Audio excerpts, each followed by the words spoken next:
Baik, saya Delva Astrid Asmawit. Pada video terakhir kali ini, saya akan melakukan pemeriksaan meningeal sign. Baik, sebelumnya perkenalkan saya dengan Dr. Delva yang akan melakukan pemeriksaan meningeal sign dengan Ibu siapa? Feliciana. Baik, kemudian saya akan minta pasien untuk berbaring terlentang dan juga saya akan melakukan pemeriksaan pertama yaitu kaku duduk. Di sini saya akan memeriksa dan pastikan tidak ada jejas pada vertebra cervicalis. Oh baik, tidak ada ya. Kemudian saya melakukan pemeriksaan merotasikan kepala ke kiri dan ke kanan untuk memastikan pasien sedang dalam keadaan rileks. Ke kanan dan ke kiri ya Bu, misi. Oke.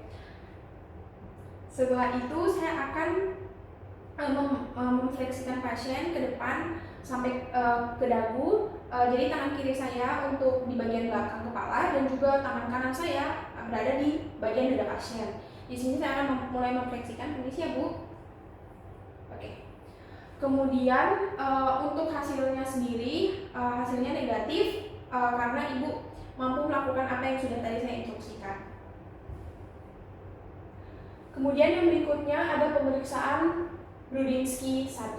Di sini pasien masih dengan berbaring terlentang. Kemudian saya akan memeriksa, saya akan menempatkan tangan kiri di bagian bawah kepala pasien dan tangan kanan di bagian dada pasien untuk memfleksikan kepala dari dagu hingga menyentuh dada dengan cepat. Permisi ya Bu. Baik, untuk hasilnya sendiri negatif atau normal. Karena pada saat fleksi, kepala tidak terjadi fleksi involuntir, kedua tungkai pada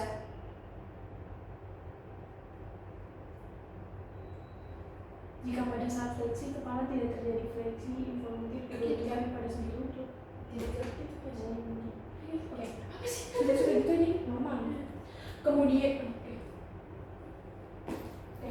Kemudian untuk pemeriksaan berikutnya ada Brudzinski 2. Di sini pasien masih dengan berbaring terlentang.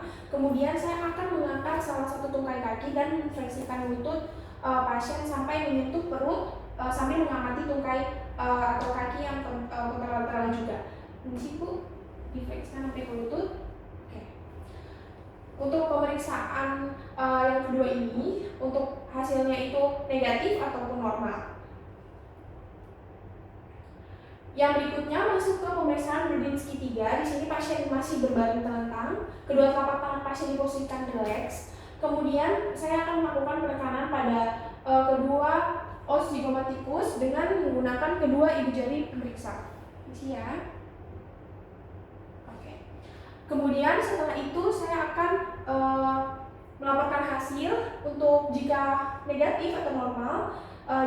Tidak terjadi fleksi involuntir kedua ekstremitas superior pada sendi siku saat penekanan os zygomatikus. Kemudian untuk hasilnya di sini sendiri normal. Yang berikutnya untuk pemeriksaan Brudzinski 4, pasien masih dengan berbaring terlentang. Saya akan melakukan penekanan yang keras pada os pubis dengan menggunakan kedua tangan saya. Bisa ya Bu? Kemudian saya melaporkan hasil. Untuk hasilnya normal karena tidak terjadi fleksi involuntir pada kedua tungkai sendi lutut. Yang berikutnya adalah pemeriksaan Carling sign. Di sini pasien masih berbaring terlentang. Saya akan mengangkat tungkai kaki dan memfleksikan paha 90, kemudian memfleksikan lutut 90. Oke, kemudian saya akan menusukkan lutut sampai bentuk sudut 180. Baik, untuk pemeriksaan ini, untuk hasilnya negatif atau normal, jika ekstensi lutut mencapai minimal 135. Baik, untuk pemeriksaan meningeal sign ini dinyatakan semuanya normal. Terima kasih. Saya dengan Delva Astrid Asmawit. Pada video terakhir kali ini saya akan melakukan pemeriksaan GCS atau Glasgow Coma Scale.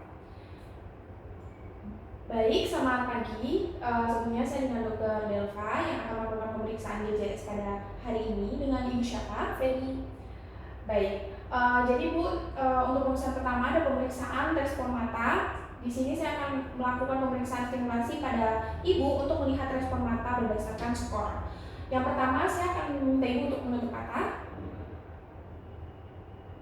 Oke, baik. Pada pemeriksaan respon mata ini, Ibu dinyatakan skornya 4 karena Ibu dapat membuka mata tanpa disuruh dan aware terhadap sekitarnya. Yang berikut adalah pemeriksaan respon bicara. Di sini saya minta Ibu untuk menjawab pertanyaan-pertanyaan yang saya berikan ya Bu.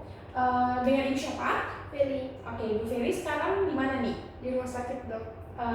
Di ruangan ini Ibu Feli sama siapa? Sama dokter. Oke, baik. Karena pasien dapat berorientasi dengan baik mengenai waktu, tempat, dan juga orang, maka pasien dinyatakan skornya 5. Yang berikutnya adalah pemeriksaan respon gerakan motorik. Di sini saya akan melakukan simulasi motorik berdasarkan skor tertinggi terlebih dahulu. Jika tidak, respon dilakukan stimulasi berikutnya. Baik, yang pertama saya minta Ibu untuk mengangkat tangan kirinya. Oke, turunkan lagi, kemudian angkat tangan kanannya. Oke, turunkan kembali. Jadi pada respon kali ini Ibu dinyatakan skornya 6 karena dapat menuruti perintah saya dengan cara mengangkat tangan pada saat saya menyuruh Ibu. Baik, untuk pemeriksaan GCS ini telah selesai, untuk hasilnya pun normal semua ya Bu. Terima kasih.